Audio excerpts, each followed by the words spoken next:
Welcome to speed news దండోరా. జీవితంలో సవాళ్లను స్వీకరించాలని అదే ప్రేరణతో రాష్ట్ర విద్యాశాఖను తీసుకున్నానని ఆంధ్రప్రదేశ్ విద్యాశాఖ మంత్రి నారా లోకేష్ పేర్కొన్నారు. నెల్లూరులో వీఆర్ మోడల్ పాఠశాలను లోకేష్ ప్రారంభించారు. తరగతి గదులను, డిజిటల్ విద్యా విధానాన్ని, లైబ్రరీలో పుస్తకాలను లోకేష్ పరిశీలించారు. ఈ సందర్భంగా లోకేష్ మాట్లాడుతూ వ్యక్తిగతంగా తీసుకొని పాఠశాల ప్రారంభానికి నారాయణ తీవ్రంగా కృషి చేశారన్నారు. మంగళగిరి నియోజకవర్గం నిడమర్రు పాఠశాలను తాను దత్తత తీసుకున్నట్లు చెప్పారు. పట్టుదల, క్రమశిక్షణతో ఏదైనా సాధించవచ్చన్నారు. తూర్పుగోదావరి జిల్లా సీతానగరం మండలం వెదుళ్లిపల్లి జెడ్పీ హైస్కూల్లో 6వ తరగతి విద్యార్థులు ఒక్కసారి మా పాఠశాలకు రండి, చూడాలని ఉంది అంటూ ఓ పాఠశాల విద్యార్థులు ఆంధ్రప్రదేశ్ ముఖ్యమంత్రి నారా చంద్రబాబు నాయుడు, ఉప ముఖ్యమంత్రి పవన్ కళ్యాణ్, విద్యాశాఖ మంత్రి నారా లోకేష్ కి ఉత్తరాలు రాశారు.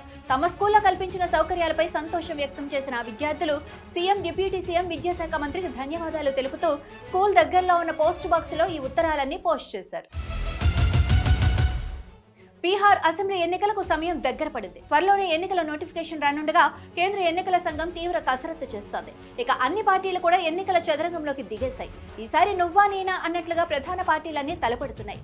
ముఖ్యమంత్రి పీఠమే లక్ష్యంగా తేజస్వి యాదవ్ ప్రచారంలో దూసుకెళ్తూ ఉండగా ఇంకోవైపు అధికారం కోసం ప్రశాంత్ కిషోర్ కూడా ప్రయత్నిస్తున్నారు. రాష్ట్ర జనాభాలో అత్యధికంగా యువత ఓట్లే ఎక్కువగా ఉండటంతో యువతే లక్ష్యంగా ప్రధాన పార్టీలు హామీలు కుమ్మరిస్తున్నాయి. 26/11 ముంబై ఉగ్రదాడుల కేసులో కీలక పరిణామం చోటు చేసుకుంది. ప్రధాన కుట్రదారుల్లో ఒకడైన తహూర్ హుస్సేన్ రాణా తన నేరాన్ని అంగీకరించాడు. అంతేకాదు పాకిస్తాన్ ఆర్మీకి అత్యంత విశ్వసనీయమైన ఏజెంట్గాను తాను పనిచేశానని విచారణలో వెల్లడించాడు. ముంబై ఉగ్రదాడుల కేసులో అమెరికా నుంచి అప్పగింత మీద వచ్చిన రాణా ప్రస్తుతం ఢిల్లీ తీహార్ జైల్లో ఎన్ఐఏ కస్టడీలో ఉన్నాడు. అయితే ముంబై క్రైమ్ బ్రాంచ్ విచారణలో 2008 ముంబై ఉగ్రదాడుల్లో తన ప్రమేయం ఉన్నట్లు అంగీకరించాడు. ఉగ్రవాదాన్ని పెంచి పోషిస్తున్న పాకిస్తాన్ మరోసారి తన వక్ర బుద్ధిని బయటపెట్టింది. పాకిస్తాన్లో ఉగ్రవాదులు స్వేచ్ఛగా తిరుగుతున్నా తమకు ఏమీ తెలియదు అన్నట్లుగా తప్పించుకు తిరుగుతోంది. జైషే మహమ్మద్ చీఫ్ మసూద్ అజార్, లష్కరే తోయిబా నాయకుడు హఫీజ్ సయీద్లు పాకిస్తాన్లోనే ఉన్నారని భారత్ చెబుతున్నా పాక్ మౌనం వహిస్తోంది. తాజాగా ఆ దేశ మాజీ విదేశాంగ మంత్రి, people's party chief Bilawal Bhutto మళ్లీ పాత పాటే పాడారు. మసూద్ అజార్ పాక్లో ఎక్కడున్నాడో మాకు తెలియదు, భారత్ సమాచారం ఇస్తే మేము సంతోషంగా అరెస్ట్ చేస్తామని వ్యంగ్యంగా వ్యాఖ్యానించారు. మీడియా సంస్థలపై బీఆర్ఎస్ దాడులను బీజేపీ రాష్ట్ర అధ్యక్షులు రామచంద్రరావు తీవ్రంగా ఖండించారు. ఏబిఎన్, ఆంధ్రజ్యోతి మీడియా సంస్థలపై బీఆర్ఎస్ మూకలు దాడులు చేసే అవకాశం ఉన్నట్లు పోలీసుల నుంచి సమాచారం వచ్చిందన్నారు. బీఆర్ఎస్ నేతలు బరితెగించి వ్యవహరిస్తున్నారని ఆగ్రహించారు. ప్రజలు ఆ పార్టీని చిత్తుచిత్తుగా ఓడించినా బుద్ధి రాలేదన్నారు. మీడియా సంస్థలకు రక్షణ కల్పించాలని ప్రభుత్వాన్ని డిమాండ్ చేశారు. ఏదైనా తప్పుగా రాస్తే న్యాయపరంగా చర్యలు తీసుకోవాలి తప్ప చట్టాన్ని చేతుల్లోకి తీసుకుని దాడులు చేస్తామంటే చూస్తూ ఊరుకునే ప్రసక్తే లేదన్నారు. జూబ్లీహిల్స్ ఉప ఎన్నికపై కాంగ్రెస్ ఖైరతాబాద్ ఎమ్మెల్యే దానం నాగేందర్ కీలక వ్యాఖ్యలు చేశారు. జూబ్లీహిల్స్ ఉప ఎన్నికలో గెలుపు కాంగ్రెస్దేనని ధీమా వ్యక్తం చేశారు. సీఎం రేవంత్ రెడ్డి ఛాలెంజ్ ని మాజీ మంత్రి కేటీఆర్ స్వాగతించాలి, కానీ వక్రీకరించడం మంచిది కాదని హితవు పలికారు. సోమవారం గాంధీ భవన్లో దానం నాగేందర్ మీడియాతో మాట్లాడారు. బీజేపీ అంతర్గత సమస్యలు పరిష్కరించుకుంటే మంచిదని సూచించారు. బీజేపీ నేతలు ఇంకా ఊహల్లోనే ఉన్నారని విమర్శించారు. కేంద్ర మంత్రి కిషన్ రెడ్డి తనను ఎంపీగా గెలిపించిన సికింద్రాబాద్ కి ఏం చేశారో చెప్పాలని ప్రశ్నించారు.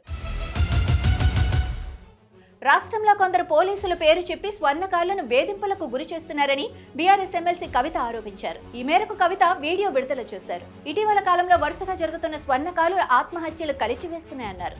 విశ్వకర్మ వృత్తుల వారు యావత్ దేశానికే ఊపిరి పోస్తున్న వారికి కార్పొరేట్ సంస్థల ప్రవేశంతో ఆయా వృత్తులకు ఆదరణ తగ్గిపోయిందన్నారు.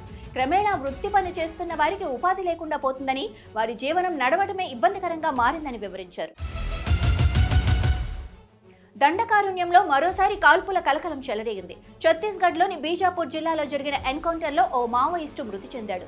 ఇంద్రావతి నేషనల్ పార్క్ అటవీ ప్రాంతంలో భద్రతా బలగాలకు మావోయిస్టుల మధ్య తీవ్ర స్థాయిలో కాల్పులు జరగగా ఈ ఘటనలో పలువురు గాయాల పాలైనట్లు తెలుస్తోంది. మృతుల సంఖ్య కూడా పెరిగే అవకాశం ఉంది. బీజాపూర్, నారాయణపూర్, దంతెవాడ, సుకుమా జిల్లాలకు చెందిన డిఆర్డీ బలగాలతో పాటు ఎన్డీఎఫ్ బలగాలు ఈ ప్రత్యేక ఆపరేషన్లో పాల్గొన్నాయి. మెడికల్ కళాశాల ప్రైవేటీకరణకు వ్యతిరేకంగా వైఎస్ఆర్సీపీ విద్యార్థి విభాగం సోమవారం చేపట్టిన నిరసన స్వల్ప ఉద్రిక్తతకు దారితీసింది. విద్యార్థి నేతలను అడ్డుకునేందుకు పోలీసులు తీవ్రంగా ప్రయత్నించాల్సి వచ్చింది. దీంతో వర్సిటీ ప్రధాన ద్వారం వద్దే బైఠాయించి తమ నిరసన కొనసాగించారు. యూనివర్సిటీ లోపలికి వెళ్లనీయకుండా అడ్డుకునే ప్రయత్నాలు చేశారు. ఈ క్రమంలో వాగ్వాదం, తోపులాటతో స్వల్ప ఉద్రిక్తత చోటు చేసుకుంది.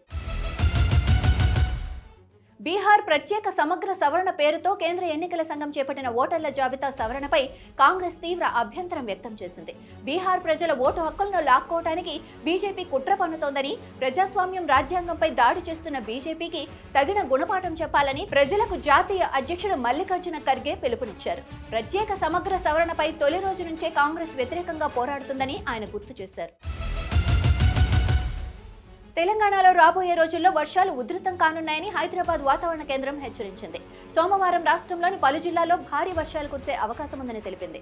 ప్రత్యేకంగా ఆదిలాబాద్, కొమరం భీం, ఆసిఫాబాద్, మంచిర్యాల, నిర్మల్, నిజామాబాద్, జయశంకర్, భూపాలపల్లి, ములుగు జిల్లాల్లో భారీ వర్షాలు పడనున్నట్లు పేర్కొంది. అంతేకాదు మంగళవారం ఆదిలాబాద్, మంచిర్యాల, నిర్మల్ జిల్లాల్లో అతి భారీ వర్షాలు కురిసే అవకాశం ఉందని వాతావరణ శాఖ అధికారులు తెలిపారు. ప్రజలు అప్రమత్తంగా ఉండాలని, నదులు, వాగులు, వంకలు పొంగిపొర్లే అవకాశం ఉండటంతో జాగ్రత్తలు తీసుకోవాలని సూచించారు.